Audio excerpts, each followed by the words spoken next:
సార్వత్రిక ఎన్నికల నగారా మోగింది. దీంతో ఇప్పటికే పలు జిల్లాల్లో అభ్యర్థులను ప్రకటించిన టీడీపీ అధినేత ఏపీ సీఎం చంద్రబాబు తాజాగా మరికొన్ని జిల్లాలకు అభ్యర్థులను ఫిక్స్ చేశారు.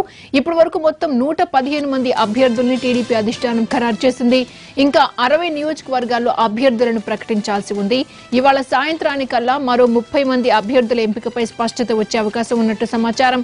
మరోవైపు ఎన్నికల ప్రచారానికి కూడా సన్నద్దమవుతున్నారు చంద్రబాబు.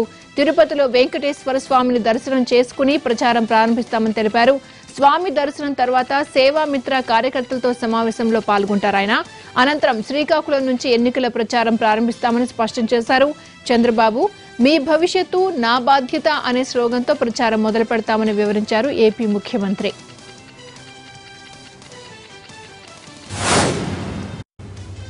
కాకినాడలో ఇవాళ జగన్ సమర శంఖారావం సభ నిర్వహిస్తున్నారు. అభ్యర్థుల ప్రకటన తర్వాత నేరుగా ప్రచారానికి వెళ్లే యోచనలో వైసీపీ ఉంది. తొలి విడతలో 100 నుంచి 120 మంది అభ్యర్థులను ప్రకటించేలా వైసీపీ కసరత్తు చేస్తోంది. ఎన్నికల నోటిఫికేషన్ విడుదలైన తర్వాత జరుగుతున్న మొదటి సమావేశం కావడంతో జగన్ ఇక్కడి నుంచి ఎన్నికల శంఖారావం పూరించనున్నారు.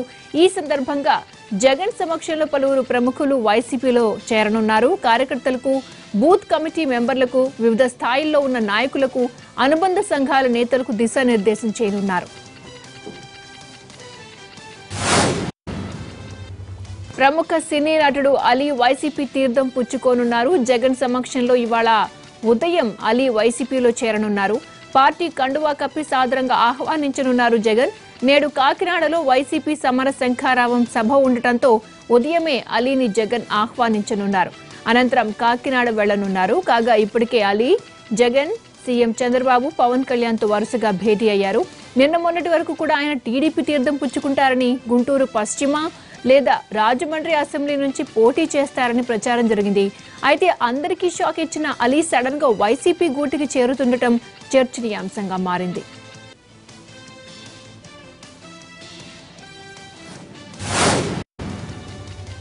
ఇవాళ రేపట్లో అభ్యర్థుల తొలి జాబితాను ప్రకటించనున్నారు జనసేన అధినేత పవన్ కళ్యాణ్.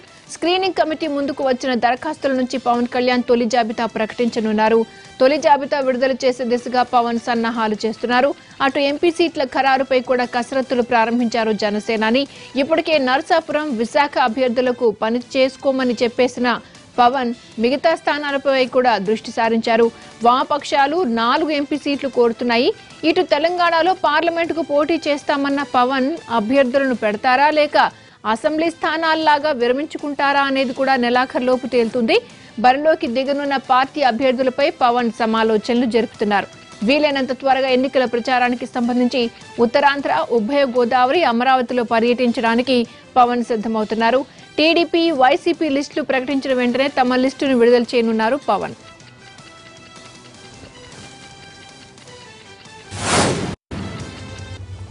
ఎన్నికల వేళ తెలంగాణ కాంగ్రెస్ లో ఫిరాయింపులు ఆ పార్టీ నేతల్ని ఆందోళనకు గురి చేస్తున్నాయి. ఇప్పటికే 3 కాంగ్రెస్ ఎమ్మెల్యేలు కారెక్కేందుకు సిద్ధమయ్యారు. ఇప్పటికే పినపాక ఎమ్మెల్యే రేగా కాంతారావు, ఆసిఫాబాద్ ఎమ్మెల్యే ఆత్రం సక్కు, నకరేకల్ ఎమ్మెల్యే చిరుమర్తి లింగయ్య టీఆర్ఎస్ పార్టీలో చేరుతున్నట్టు ప్రకటించారు. తాజాగా ఖమ్మం జిల్లా ఇల్లందు ఎమ్మెల్యే హరిప్రియ నాయక్ కూడా గులాబీ గూటికి వెళ్లే యోచనలో ఉన్నట్టు సమాచారం. కాంగ్రెస్ పార్టీకి అవసరమైతే ఎమ్మెల్యే పదవికి రాజీనామా చేసి టీఆర్ఎస్ బీ ఫామ్ పై ఎన్నికల్లో పోటీ చేసేందుకు సిద్ధమని తెలిపారు.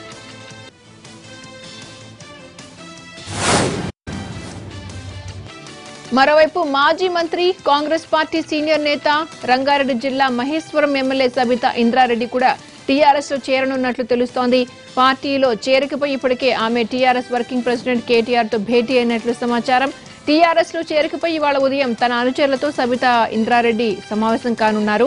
కార్యకర్తల భేటీ అనంతరం ఆమె కాంగ్రెస్ పార్టీకి రాజీనామా చేసే అవకాశం ఉంది. లోక్సభ ఎన్నికల షెడ్యూల్ విడుదలైన తరుణంలో పార్టీ నేతలు టీఆర్ఎస్ ఆపరేషన్ ఆకర్షకు చిక్కడంతో తెలంగాణ కాంగ్రెస్ పార్టీలో గుబులు రేపుతోంది.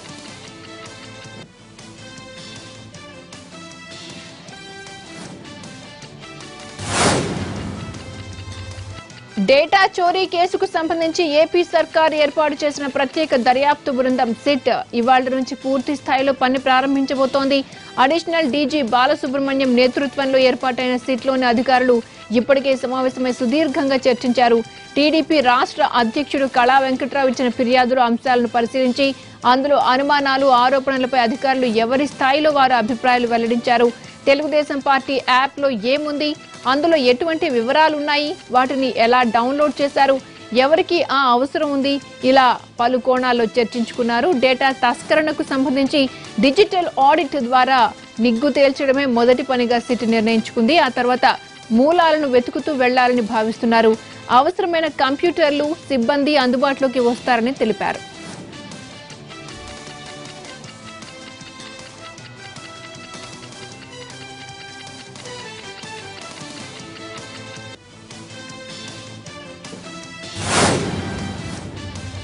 ఓట్ల తొలగింపు వివాదంలో ఎన్నికల సంఘం ప్రతినిధులు ఇచ్చే ఫిర్యాదుల ఆధారంగానే కేసులు నమోదు చేస్తున్నామని, అందులో రాజకీయాలకు తావులేదని రాష్ట్ర డీజీపీ తెలిపారు. ఎన్నికల కమిషన్ ఇచ్చిన మార్గదర్శకాలకు అనుగుణంగా చర్యలు ప్రారంభించామన్నారు.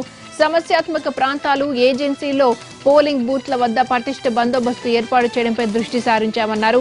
2016లో అమల్లోకి వచ్చిన ఏసీబీ ప్రత్యేక చట్టాన్ని ఇటీవలే ఆచరణలో పెట్టామని, ఇందులో భాగంగా కర్నూలు, విశాఖపట్నం, విజయవాడ, నెల్లూరు, రాజమండ్రిలో ఏసీబీ ప్రత్యేక కోర్టులను ఏసీబీ ఏర్పాటు చేసింది. ఆదాయానికి మించిన ఆస్తుల కేసులో గత ఏడాది ఏసీబీకి పట్టుబడిన డిప్యూటీ సర్వే ఇన్స్పెక్టర్ తమకు 1.95 కోట్ల విలువైన 9 ఆస్తులను, భీమిలి పూర్వ తహసీల్దార్ బీటీవీ రామారావుకు చెందిన 4.85 కోట్లు విలువైన 39 ఆస్తులను జప్తు చేశామని చెప్పారు.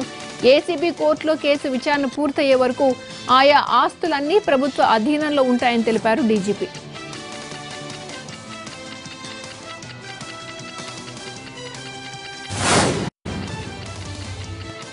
యావత్ దేశం ఉత్కంఠగా ఎదురు చూస్తున్న 17వ లోక్సభకు ఎన్నికల షెడ్యూల్ వచ్చేసింది. సరిగ్గా నెల రోజుల్లో పోలింగ్ ప్రారంభం కాబోతోంది. దేశ వ్యాప్తంగా ఉన్న 543 లోక్సభ స్థానాలతో పాటు ఆంధ్రప్రదేశ్, అరుణాచల్ ప్రదేశ్, ఒడిశా, సిక్కిం రాష్ట్రాల అసెంబ్లీలకు ఎన్నికల షెడ్యూల్ ను విడుదల చేసింది ఈసీ. మొత్తం 7 విడతలుగా పోలింగ్ జరుగుతుంది. ఏప్రిల్ 11న మొదటి దశ ఎన్నికల పోలింగ్ జరుగుతుంది. ఏపీ అసెంబ్లీతో పాటు ఏపీ, తెలంగాణ పరిధిలో ఉన్న పార్లమెంట్ స్థానాలకు అదే రోజు పోలింగ్ ఉంటుంది. మొత్తం 20 రాష్ట్రాలు మొదటి దశ ఎన్నికల పరిధిలో ఉంటాయి. ఆంధ్రప్రదేశ్, తెలంగాణ, అరుణాచల్ ప్రదేశ్, అస్సోం, బీహార్, ఛత్తీస్గఢ్, జమ్మూ కాశ్మీర్, మహారాష్ట్ర, మణిపూర్, మేఘాలయ, మిజోరాం, నాగాలాండ్, ఒడిశా, సిక్కిం, త్రిపుర, ఉత్తరప్రదేశ్, ఉత్తరాఖండ్, వెస్ట్ బెంగాల్, అండమాన్, లక్షద్వీప్లలో ఏప్రిల్ 11న పోలింగ్ జరుగుతుంది.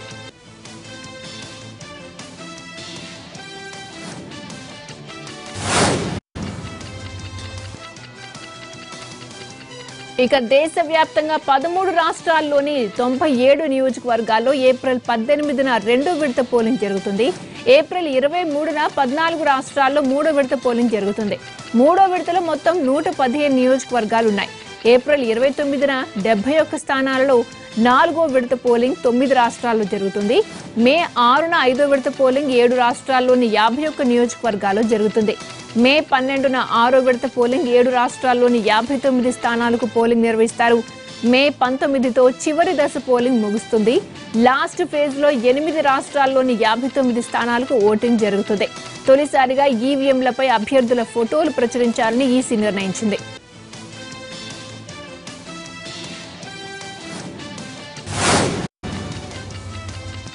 లోక్సభ ఎన్నికలతో పాటు ఏపీ అసెంబ్లీ ఎన్నికలకు ఈసీ షెడ్యూల్ ప్రకటించింది.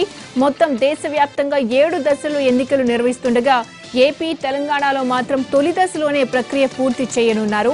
షెడ్యూల్ ప్రకటనతో తక్షణమే తెలుగు రాష్ట్రాల్లో ఎన్నికల నియమావళి అమల్లోకి వచ్చింది.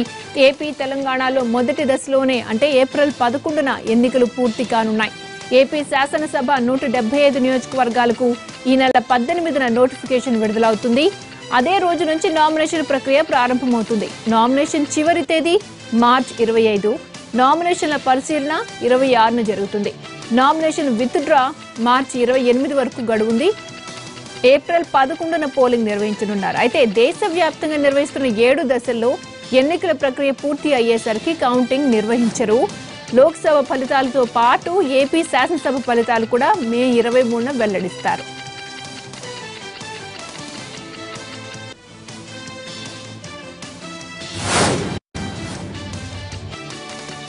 ఏపీతో పాటు తెలంగాణలోని పార్లమెంట్ స్థానాలకు ఒకే రోజు ఎన్నికలు నిర్వహించనున్నారు.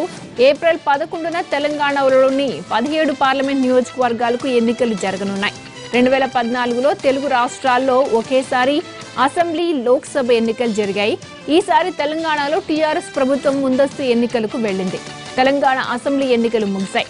ఎన్నికల తర్వాత 42 రోజుల పాటు ఫలితాల కోసం అభ్యర్థులు తీవ్ర ఉత్కంఠతో ఎదురు చూడాల్సిన పరిస్థితి. లోక్సభ ఎన్నికల షెడ్యూల్ రావడంతో అన్ని పార్టీలకు ఆల్ ది బెస్ట్ చెప్పారు ప్రధానమంత్రి నరేంద్ర మోదీ. గతంలో ఏ ప్రభుత్వం చేయలేని విధంగా ఈ 5 ఏళ్లలో తిరుగులేని అభివృద్ధి సాధించామని, అదే నూతనోత్సాహంతో ఎన్నికలకు వెళ్తున్నామన్నారు. దేశ ఆర్థిక వ్యవస్థ త్వరితగతిన పురోగమిస్తోందని, ఉగ్రవాదులకు కూడా ధీటుగా సమాధానం చెప్పామని ట్వీట్లో ప్రస్తావించారు మోదీ.